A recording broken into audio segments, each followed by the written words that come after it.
Welcome to the Lynn Community Television Show, where we focus on organizations making their impacts right here in the City of Lynn. Here with me today, Michael Sweeney, the Director of the Lynn Veteran Service Department right here in City Hall. Mike, thanks for being here today. Thanks for having me. This is a follow-up program. We had you on earlier in the year, and now we've got you back on. You guys have had some recent successes. We're going to talk about those. But first and foremost, let's just make our viewership aware about who you are and what you do. My name is Mike Sweeney from Lynn my whole life. Yeah, I'm the Director of Veteran Services for the City of Lynn. First floor City Hall. We basically a one-stop shop for people who need help with veteran services. We do veterans claims, we do VA healthcare, we get people into VA healthcare, and we run a program called the Chapter 115 program, which is assistance for needy veterans and their families, which is a big part of what we do, and it really sets us apart, I think, from other states, and I think it's in terms of it's a state program, but we're really proud of the way we run it here in the City of Lynn, and we've been doing it. I've been there for about, I think I'm getting old now, but about 11 years, and really, wow. I think we've expanded that program almost to a point. I think not this year, but probably next we'll be at a triple what we were giving out in benefits when I got there. So I'm very proud of that. The staff we have, Mary Cronin and Jeff Hall, work really hard every day, and I think the support we have from the city, right. The mayor, the city council allows us to do it. But it's so before I break my arm, patting ourselves on the back. But I'm really proud of the work we do. I think we help a lot of people, and anyone who needs help should come down and talk to us. Yeah, the volumes that you guys hit with such a short staff it's staggering. It's pretty incredible. Yeah. And you just mentioned, that the state of Massachusetts is a little bit different from other states. That was a big part of our subject focus last show. And since then, we've actually, it was cool to see you come on. We were actually talking about homelessness among veterans. And then 3-4 months down the line, I see this big article in the paper that Lynn's responsible for eradicating homelessness among veterans. Yeah. I'd like to spend some time on this for you to give the right kudos to the right guy, because this is a big collaboration. Oh, God. And I think it's I think when Channel 4 came down, you beat Channel 4 to the story, I guess. But when Channel 4 came down to interview, yeah, there you go. But when Channel 4 did interview us, I think they asked us what we did differently. And they were talking to, the people they were talking to was myself, Harry McCabe from the Housing Authority, Aaron Sheehan from the Housing Authority. What the Housing Authority has done with us, and I think it's not just with us, but with the whole community, what we've been able to do long term, and I think it's a City of Lynn kind of collaboration, where these collaborations, these relationships existed previously. Right. When I first got the job, the first agency I worked with that came down to talk to me was the Lynn Housing Authority about what can we do to help veterans. And that's, without any exaggeration, that leadership comes from the top with Charlie Gaeta, and I think he deserves a lot of credit just for setting the tone. I mean, the hard work that's been done would not be done if it weren't for his leadership. And over the years, we fought alongside them with the city to get more resources from the federal government in terms of housing, because the money that we give out from the City of Lynn and the state for Chapter 115, that put us in a position to where we have a number of people who are in a good position to get them off the street, but we needed a place for them to go. Right. And we still were doing better than other communities, but really needed that final connection. And I think the Housing Authority, through the Housing Authority Neighborhood Development, got what they call a SSVF grant from the federal government, part of the federal government VA's push to end veteran homelessness. And they chose the Lynn Housing Authority Neighborhood Development as a grantee. So they gave them vouchers and they gave them assistance to help people get into apartments and into safe living situations. And so why would they pick Lynn? Is there some reason? Do we fall into a certain category that is just that we're an absolute perfect candidate for the federal VA to decide that we? I think they were impressed with not only the setup of the Lynn Housing Authority. Anyone who's worked with them, I think when you talk about what they did, you can't forget that we are through the Lynn Community, the Lynn COC, the Continuum of Care. They work with all the nonprofits in the city. So everyone's sort of on the same page. Mm-hmm. So when there's a problem, it isn't this kind of old-fashioned fiefdom kind of deal where people are over here doing their job and over here and we're all working it, trying to do the same thing, but we're worrying about our own credit. So I think I think smartly over the years, and I think the city's vision of bringing those entities together put us in a really good place. And I think it impressed the VA. I can't speak for them, but I think having those services in place, those relationships in place, again, my colleagues, I can tell you around the state, don't have the same relationships often with their housing authority, and I think it's because it becomes everyone sitting at the same table, not worrying about who gets credit and getting the job done. So what we did was we just whittled down that list of veterans who are homeless, and it's an ongoing fight. But again, I don't think because it's when people don't ask for credit, that doesn't mean they don't deserve it. And I think the Lynn Housing Authority Neighborhood Development, Harry McCabe, Erin Sheehan just did yeoman's work, really worked. And I think everyone took it personal. Harry's a veteran, Erin's married to an Iraq veteran. And I think that when people, again, put all of those things aside and work together, which Lynn has been doing for years, once we got the extra resources from the federal government and their support, I think that's why we did it first. Not that other communities don't have those in place. And when Channel 4, as I alluded to before, when Channel 4 asked us what we do differently, and we said that, they could, well, don't other communities do that? And I was like, well, not necessarily. And I think it's that mindset of working together, getting the job done, to and this speaks to veterans, I think, to accomplish the mission to end veterans homelessness. That mindset there is why I have such a soft spot in my heart for veterans. It's like, because here's a group of people that don't do anything for any acclimate, any type of kudos, congratulations whatsoever, day in and day out. If not, they're getting told why they can't do it, or maybe they're not. I mean, they're going through a lot more in their day to day that we can really even comprehend. And it's like they're out there to get the job done, okay? And they're not looking for any kudos or anything like that. They come back home and they go into a department and they're looking for assistance, whether it be housing or jobs or some type of assistance.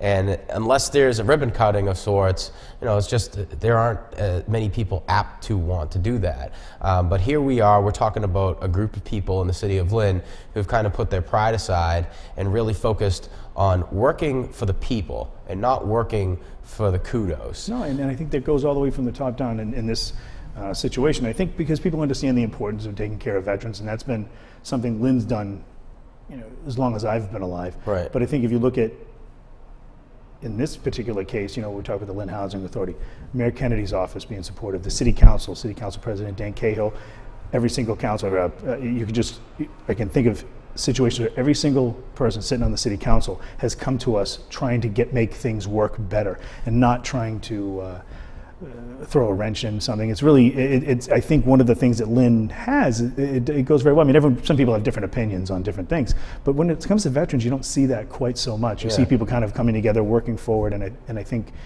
it's one of the reasons we had that success. I'm very proud of it. I'm proud to just have been a part of it, and I think our staff worked well with everybody, and I think hopefully it's something we can build on going forward, because again, it's an ongoing challenge. I mean, we've gotten to that level where we've reached the threshold the VA was asking us to do about ending veteran homelessness. Now, part of that is those people who we have housed, maintain that housing, make sure they get the services they need. And a lot of it, we talked about it before we came on air. I have a veteran who was housed, came into my office this morning. Well, he's having a hard time. And he's having a hard time because he's an Iraq veteran. He was hurt over there. While he's waiting on claims and different things to go through, he can't work. And this is a man who wants to work. This isn't a guy who, and this is and I think that's what makes you realize, and I use him as an example of why people come together. That guy who did nothing wrong other than serve his country, came home, and he's beat up from his service, still wants to work, still wants to contribute, doesn't want to be home. He's having a hard time, frankly, emotionally, and like many other veterans, with the idea that he can't do what he used to do, but I think they deserve our help. They deserve that hand. So many veterans go through that, and it's like, I've seen it happen. I've seen guys, from Vietnam, and they have to deal with the orange, Agent Orange, and the effects that it has afterwards. And it's like, it's seriously, it's one of the most sad things, but also most awe-inspiring things, because you'll see them trying to put forth an effort, whether it's gardening or shoveling, and you want to help, and it's like, get out of here. I got this. Well, and I guarantee you that man who was in my office, he will get back to work. Right. And he will do very well, because it's who he is. And I think we just have to, our responsibility is to make sure we give him make it a little easier for him to get there. And I think that government, it's far too often we deal with situations where people get frustrated by bureaucracy and things like that. And it's our job in my office, and I see this as a moral responsibility. And I know is to make sure that when someone comes in, that we try to cut through that bureaucracy, because if a person really wants to get back on their feet, and there's some sort of, it's easy to get frustrated by the bureaucracy. Because again, when you come into veterans, you deal with the federal government, the state government, right. and the local government with us. It's great, and people are trying to provide all those resources, but sometimes that's a daunting your head's spinning. maze. Yeah, absolutely, and that's our job. And I mentioned Mary Cronin. She's been there for almost 40 years and been working with veterans since Vietnam. Jeff Hollett, he's an Iraq veteran, myself an Afghanistan veteran. I think we feel a moral obligation to make sure that, maybe the answer isn't always what we want it to be, but we make sure we get to the bottom of it, help a veteran, help their family. Right. Here's what I take away from military services. These people, a majority of them join to be a part of something bigger than them. All right, and most of the time it's a selfless act. It's something that they're doing for their country. It's something that they're doing for their family to better their lives. Pursue a career in the federal government, something like that. And at the end of the day, it's not about the wars. It's about the people next to you. It's about the guys next to you. That brotherhood that really kind of ensues and really takes place. And then afterwards, all these guys are separated, and that's kind of gone. And all of a sudden, it's like, all right, got to make new brothers, and they're forced to go through this bureaucracy. And it's like, there's a guy who's working at the desk. He's on number 25 that day, so you can't really blame him. And at the same time, it's like both of these people just don't understand each other, I think. And that we talked about, other states. You work a lot on the national circuit, and I think Lynn and the state of Massachusetts has really done a good job at doing it by example and working together and showing the results that can bring. Is there a reason why this type of collaboration isn't going on across the nation? I think people try, but I think a lot of it is these days, this program, some of the programs that we have in place here in Massachusetts probably wouldn't pass the legislature today, any legislature.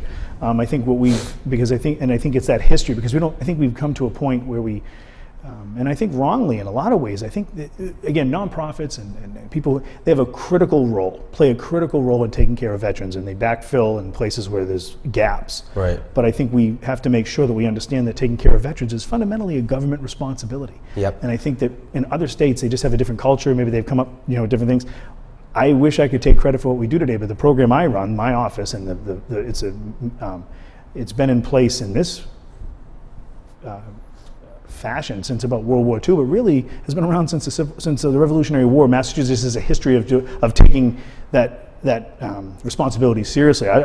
Maybe some historians can have a better understanding of why other states do, but I know that we're very lucky here, and I think that when people talk about us being a red state, blue state, and all that stuff there, I think that when it comes to veterans, that stuff does sort of. That foundation's really been set by prior generations, and we have a responsibility to keep it up. Absolutely. That's another important point to make too, because even today as citizens, okay, the roads that we travel, the wells that we drink from, the animals that we're able to eat, and the agriculture that we're able to harvest.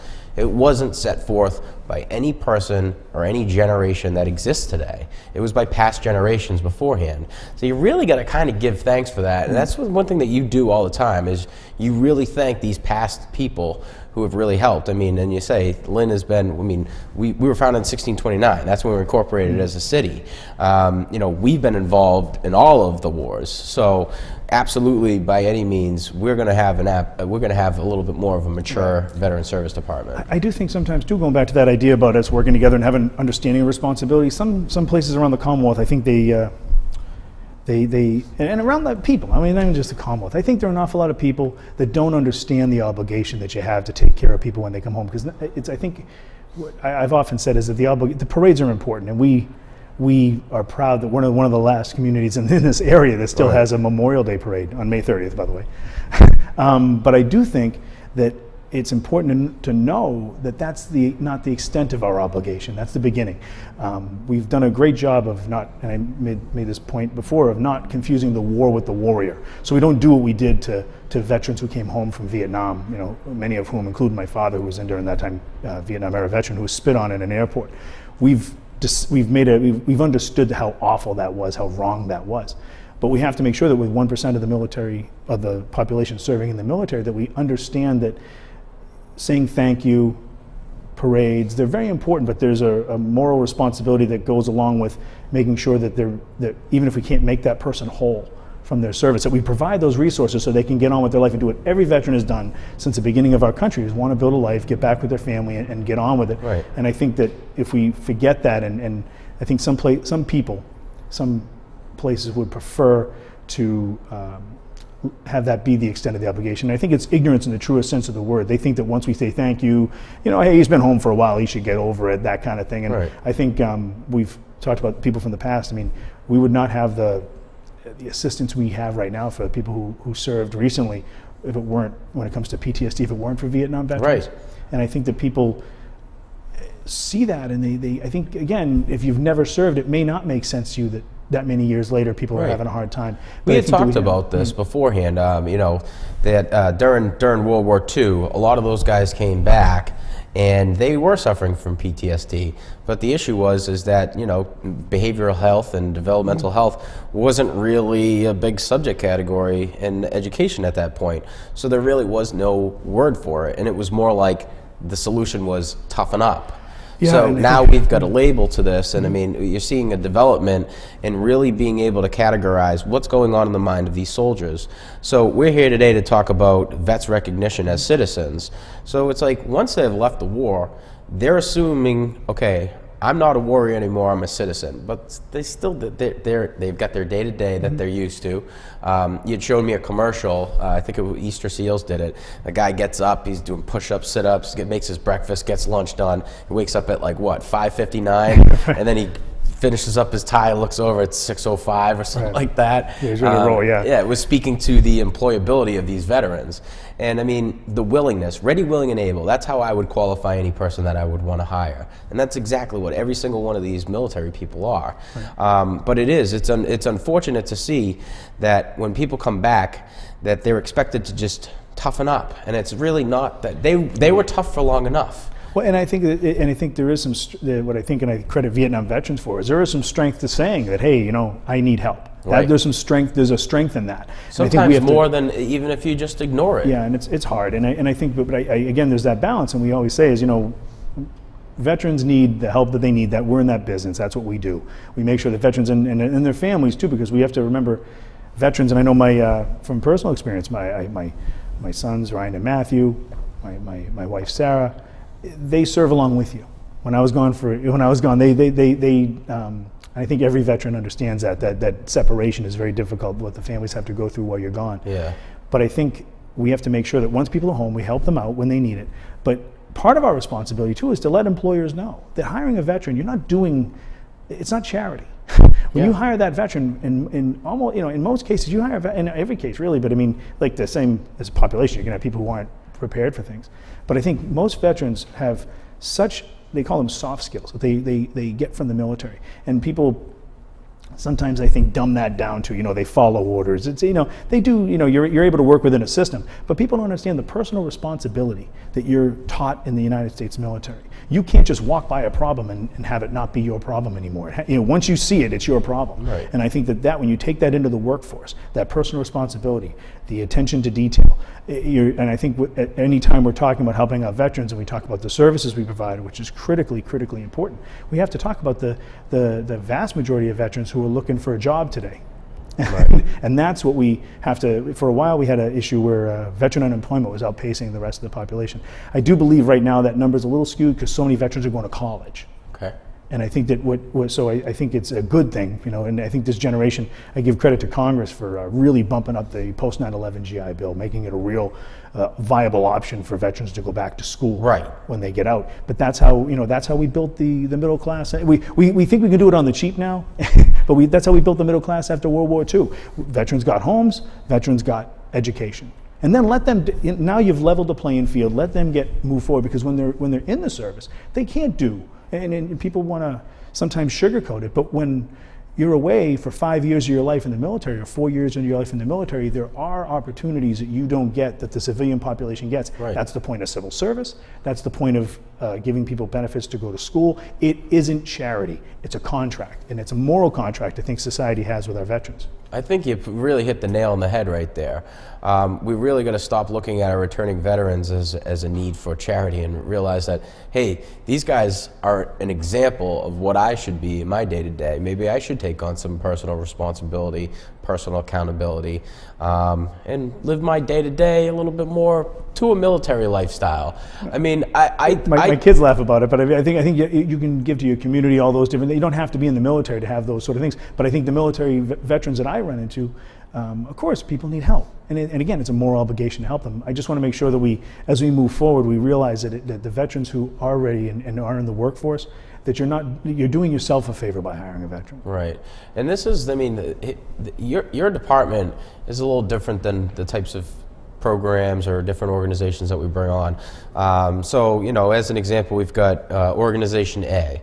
So they help a certain amount of people, and then they also they need volunteers too. So you guys can't really accept volunteers. I mean, a lot of this is on a government, state level. You really have to work with all these different government agencies together. We work with the Lynn Veterans Council, the Post, and when it comes to events and outreach events, we do have volunteers. So any volunteers would be happy to come down. We have but I think in terms of the office, yeah, that's a professional. We have to have an employee in there. We occasionally will have we've recently pushed more for. We'll have VA work studies. So you have kids who go to college in the VA. But again, we do accept volunteers for the. I think we run about 15 different events every year. So you need people to help out. Absolutely. All right. So that's the first floor right here in City Hall, the Veterans Service Department. Come on down if you're looking to make an impact in the lives of these veterans who have definitely made an impact in your lives. See Mike Sweeney and see the rest of his staff down there. Short staff, you guys are hitting volumes, man. It's outstanding what you're doing. We got to give a quick shout out to all the other organizations who are helping in the collaboration to end homelessness among veterans. We're here talking about recognizing veterans as citizens.